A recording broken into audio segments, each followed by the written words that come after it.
साहिबजादा हामिद रजा ने तो शहबाज शरीफ को कहीं का नहीं छोड़ा। ऑपरेशन के बाद पाकिस्तान की फतह तो हो गई, लेकिन अब तक नरेंद्र मोदी का नाम लेकर आप एक बयान नहीं दे सके। आप क्यों उसे दुनिया का गुंडा और बदतरीन इंसान नहीं कहते? ये अल्फाज जब शहबाज शरीफ के सामने अल्फाज इस्तेमाल किए तो इसके बाद उनका चेहरा सुर्ख हो गया। मामला ये है कि साहिबजादा हामिद रजा ने तकरीर करते हुए कहा कि मैं दुनिया को ये बता देना चाहता हूँ कि सबसे पहले पाकिस्तान है, और जब पाकिस्तान के ऊपर कोई उंगली उठाएगा या हरफ आएगा तो हमें सिविलाइजेशन, तहजीब, किसी की कोई परवाह नहीं है। क्यों हमारा वजीर आजम नरेंद्र मोदी को रास्कल नहीं कहता है? क्यों उनका नाम लेकर तनकीद नहीं की जाती है? दुनिया को ये क्यों नहीं वजीर आजम, चाहे वो फॉर्म 47 वाला वजीर आजम ही क्यों ना हो, वो आज इस मनसब पर बैठा है, तो दुनिया को ये क्यों नहीं बताता कि पिछली दफा तो भारत से अभिनंदन अपनी मूछों के साथ आया और ऐसे ही वापस चला गया था, लेकिन अब की बार मूछें सलामत नहीं रहेगी। अब की बार हमने जो अटैक किया है,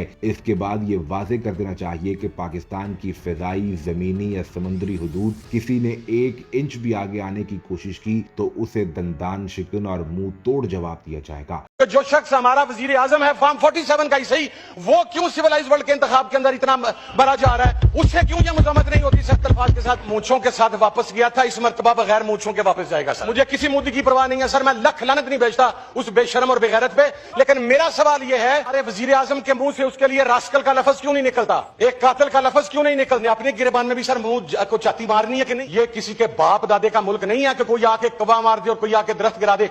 किसी के पास ये मार्जिन नहीं है कि वो छोटा मोटा अटैक करे। पाकिस्तान की तरफ उठने वाली हर आंख तमाम इख्तलाफात को बालाए ताक रख के निकाल देनी चाहिए, और हम इंशाल्लाह निकालेंगे। गैरत के साथ, अना के साथ, अपना सर उठा के जवाब मर्दी के साथ उस जंग का जवाब देना है। पूरी पाकिस्तानी कौम इंशाल्लाह गैरत के साथ, जवाब मर्दी के साथ मोदी को जवाब दे। एक रास्ता। लेकिन हैरत अंगेज तौर पर इसके बाद भी शहबाज शरीफ खामोश रहे, और सिर्फ शहबाज शरीफ ही खामोश नहीं बल्कि उनकी भतीजी वजीर आला पंजाब मरियम नवाज, उनके भाई नवाज शरीफ, सब ने तनकीद तो की कि पाकिस्तान के खिलाफ जारहियत को बर्दाश्त नहीं किया जाएगा। नरेंद्र मोदी का नाम फिर कोई नहीं ले सका, और नवाज शरीफ को तो लंदन में मीडिया ने खुद पूछा कि पहलगाम वाक़े के बाद भारत के सर पर जंगी जुनून चढ़ा हुआ है, इस पर आप क्या कहेंगे? 3 दफा के वजीर आजम ने खामोशी इख्तियार की, और ये खामोशी उस वक्त तक रही जब तक कि पाकिस्तान ने ऑपरेशन नहीं कर लिया। पाकिस्तान के कामयाब ऑपरेशन के बावजूद नवाज शरीफ ने अपने ट्वीट में ना तो नरेंद्र मोदी को तंबीह करते हुए ये वाजे किया कि आइंदा ऐसा सोचना भी मत, ना भारत का नाम लिया, सिर्फ अपनी फोर्सेस को मुबारकबाद दी और आवाम को मुबारकबाद देते हुए अमेरिका का शुक्रिया अदा कर दिया। लेकिन जिस दुश्मन के खिलाफ जंग लड़ी जा रही थी, जो इस जंग के ऊपर जलती पर तेल का काम कर रहा था, ना भारत का नाम लिया गया, ना नरेंद्र मोदी का नाम लिया गया। और ऐसा ही पैटर्न आपको